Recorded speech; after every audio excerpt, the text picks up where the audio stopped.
শেখ হাসিনা দেশে ফিরে আসার জন্য খুবই দ্রুত সময়ের মধ্যে বাংলাদেশের যে হাই কমিশন রয়েছে দিল্লিতে সেখানে ট্রাভেল পাসের জন্য আবেদন করবেন। যদিও বাংলাদেশ হাই কমিশন তাকে ট্রাভেল পাস দেবে কিনা সেই বিষয়ে নিশ্চিত নয়। আসসালামু আলাইকুম, আপনাদের সবাইকে শুভেচ্ছা জানাচ্ছি। আমি তানভীর হাসান। প্রিয় দর্শক, বাংলাদেশের অন্যতম একটি রাজনৈতিক দল আওয়ামী লীগ, যাদের কার্যক্রম বর্তমানে নিষিদ্ধ রয়েছে, সেই আওয়ামী লীগ 2024 সালের 5ই আগস্ট ছাত্র জনতার ব্যাপক গণ-অভ্যুত্থানে তাদের পতন ঘটে। দীর্ঘ 16 বছরের শাসনের অবসান ঘটে আওয়ামী লীগের। 5ই আগস্ট আওয়ামী লীগের সভাপতি এবং সাবেক প্রধানমন্ত্রী শেখ হাসিনা তিনি দেশ থেকে পালিয়ে ভারতে চলে যান এবং এখন পর্যন্ত তিনি সেখানেই রয়েছেন। তিনি ভারত থেকে সামাজিক যোগাযোগ মাধ্যম এবং অনলাইনের মাধ্যমে দেশে অবস্থান করা এবং দেশের বাইরে বিভিন্ন স্থানে থাকা নেতাকর্মীদের সঙ্গে যোগাযোগ রক্ষা করছেন, তাদের সঙ্গে কথা বলছেন। তিনি জেলা, উপজেলা, এমনকি ইউনিয়ন এবং ওয়ার্ড পর্যায়ের নেতাকর্মীদের সঙ্গেও যোগাযোগ স্থাপন করছেন। তিনি 5ই আগস্টের পর থেকে, যখন থেকে তিনি ভারতে অবস্থান করছেন, তখন থেকেই তিনি বলছিলেন যে তিনি দেশে ফিরে আসবেন এবং দেশে ফিরে এসে তিনি আবারও ক্ষমতা গ্রহণ করবেন। তবে এর মধ্যে তার বিরুদ্ধে দেশের বিভিন্ন থানায় মামলা হয়েছে। আন্তর্জাতিক অপরাধ ট্রাইব্যুনালে তার বেশ কয়েকটি মামলা আর বিচার কার্য চলছে। একটি মামলার রায় হয়েছে, তাকে ফাঁসির দণ্ড দেওয়া হয়েছে। এই যখন পরিস্থিতি, তখন সারা দেশে আওয়ামী লীগের নেতাকর্মীরা তাকে ফিরিয়ে আনার জন্য প্রচারণা চালাচ্ছেন। তারা বলছেন যে শেখ হাসিনা খুবই দ্রুতই বাংলাদেশে আবার ফিরে আসবেন। এমনকি শেখ হাসিনাও কয়েকদিন আগে বলেছেন যে তিনি আবার বাংলাদেশে ফিরে আসার প্রস্তুতি নিচ্ছেন। এই বিষয়ে বাংলাদেশের স্বরাষ্ট্রমন্ত্রী সালাউদ্দিন আহমেদকে প্রশ্ন করা হলে তিনি বলেছিলেন যে তারা শেখ হাসিনাকে ফেরত চান এবং তিনি বলেছেন যে সরকার চায় শেখ হাসিনা দেশে ফেরত আসুক এবং আইনের মাধ্যমে তার যে মামলা রয়েছে সেগুলো মোকাবেলা করুক। বাংলাদেশের সংবাদ মাধ্যম টাইমস অফ বাংলাদেশ বলছে, আওয়ামী লীগকে রাজনীতিতে ফিরিয়ে আনার জন্য নতুন করে মাঠে প্রস্তুতি নিচ্ছে সাবেক প্রধানমন্ত্রী, ক্ষমতাচ্যুত প্রধানমন্ত্রী শেখ হাসিনা।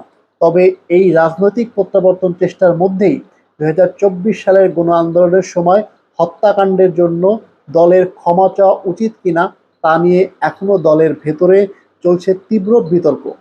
এই বিষয়ে রাজনৈতিক অঙ্গনে এবং দলের সমর্থকদের মধ্যে আলোচনার মূল কেন্দ্রে পরিণত হয়েছে।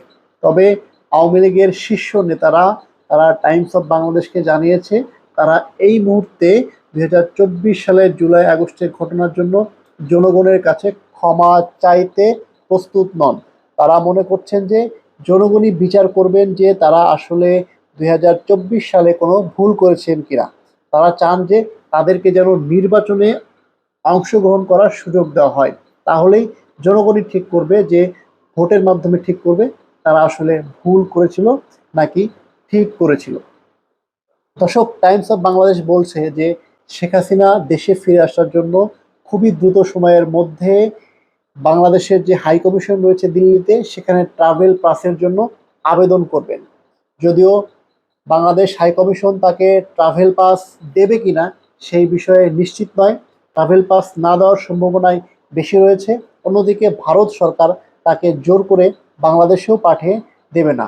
এই পরিস্থিতিতে শেখ হাসিনার বাংলাদেশে ফিরে আসার যে কথাটি তিনি বলছেন, এটি আসলে একটি রাজনৈতিক বয়ান বলে মনে করছেন রাজনৈতিক বিশ্লেষকরা। আওয়ামী লীগের একটি সূত্র টাইমস অফ বাংলাদেশকে জানিয়েছে, শেখ হাসিনার এই সিদ্ধান্তের কারণে দেশের রাজনীতিতে উত্তেজনা বাড়ার পাশাপাশি তৃণমূলের নেতাকর্মীরা চাঙ্গা হয়ে উঠেছেন। দলের অনেক শীর্ষ নেতা কারাগারে বা দেশের বাইরে থাকলেও শেখ হাসিনা সাধারণ নেতাকর্মীদের সঙ্গে নিয়মিত যোগাযোগ রাখছেন। দর্শক, আমি যেটি বলছিলাম যে শেখ হাসিনা ভারতে বসে নিয়মিত অনলাইনের মাধ্যমে দেশে এবং দেশের বাইরে থাকা নেতাকর্মীদের সঙ্গে যোগাযোগ রাখছেন এবং তাদের মনোবল চাঙ্গা করার চেষ্টা করছেন।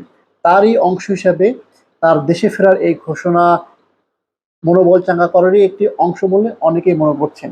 দর্শক, আপনারা জানেন যে গত কয়েকদিন নোয়াখালীতে একটি ঘটনা ঘটেছে। নোয়াখালীতে ছাত্রলীগ এবং আওয়ামী লীগের নেতাকর্মীরা বড় একটি মিছিল করেছে এবং সেই মিছিলের পরবর্তী সময়ে সেখান থেকে ছাত্র দলের এবং যুব দলের এবং শ্রমিক দলের নেতাকর্মীদের উপরে হামলা করা হয়েছে। গতকালকে দেখলাম কুমিল্লাতে, নারায়ণগঞ্জে, ময়মনসিংহ সহ দেশের বিভিন্ন স্থানে ছাত্রলীগ বড় আকারের মিছিল করেছে। কিছুদিন আগে চট্টগ্রামে একটি বড় মিছিল করেছিল। মূলত শেখ হাসিনার এই দেশে ফেরার ঘোষণা দেওয়ার পর থেকেই তাদের নেতাকর্মীদের মধ্যে এক ধরনের মনোবলের চাঙ্গা হতে দেখা যাচ্ছে, তাদেরকে রাজপথে নেমে আসতে দেখা যাচ্ছে। যদিও যারা মিছিল করছেন সেই সংখ্যাটি খুবই কম, 200 থেকে 300-র মতো হবে। বড় জোর বিভিন্ন জায়গায় 10 জন 20 জন মিছিল করছেন। তবে তারা এখন শেখ হাসিনার এই ঘোষণার পরে আবারও রাজপথে নামার প্রস্তুতি নিচ্ছেন বলে বিভিন্ন সূত্রে টাইমস অফ বাংলাদেশ জানতে পেরেছে এবং টাইমস অফ বাংলাদেশ তেমনটি তাদের সংবাদে উল্লেখ করেছে। দর্শক, আপনাদের কি মনে হয়, শেখ হাসিনা কি আবারও বাংলাদেশে ফিরে এসে রাজনীতি করবে, নাকি তিনি দিল্লিতে বসেই শুধু মিথ্যা হুঙ্কার ছাড়বেন?